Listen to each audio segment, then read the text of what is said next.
দিয়ে চলে যেতে হবে, 5টা তত্ত্বে বিলীন হয়ে যাবে। তাহলে এটাও খোল, এটাও খোল।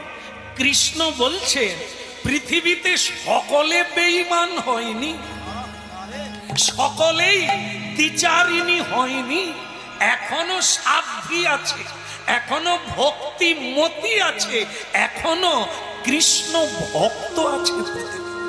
তার প্রমাণ কি? তার প্রমাণ তুলসী দেবী।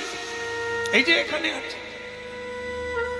মনে হয় তুলসী দেবী বোধহয় 10 বছর হয়ে গেছে, মনে হয় খাড়া বেরিয়ে গেছে, হাড় বেরিয়ে গেছে। এটা কি প্রমাণ করে বলুন তো?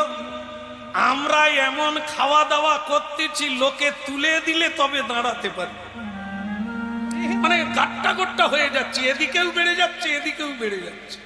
কিন্তু ইনি শুকিয়ে যাচ্ছে কেন? খাওয়ার পায়। বুঝতে পেরেছে? এর যত্ন তো কেউ নেয়নি, 1 ঘটি জল দিতেও সময় না। এই প্রমাণ করে যদি মিনমিন করে, রিকেট রোগের মতো, পলিও রোগের মতো আছে বেঁচে, কিন্তু নাই। এই এনার অবস্থাটা সেরকম, এর যত্ন করে নাই, এটাই তার প্রমাণ। এক বাড়িতে আমরা তো মানে জেলায় জেলায় ঘুরে বেড়াচ্ছি, ঘরে ঘরে উঠি বাসা পাই, এক বাড়িতে বট বৃক্ষের মতো তুলসী, মানে একবারে কদম্ব বৃক্ষের মতো সবুজ হয়ে আছে। কেন? যত্ন নেই। প্রতিদিন প্রণাম করে, নাতা দেয়, প্রদক্ষিণ করে, তবে তো তিনি বাড়বেন। এই আমরা ভালো খাই বলে আমরা চকচক করি, আবার তার উপরে মেকআপ করি, পার্লারে গিয়ে লোককে দেখা। এর তো কেউ মেকআপ করেনি, একে দেখতে ভালো। মেকআপ কারা করে? ভক্তরা এনার যত্ন নেয়।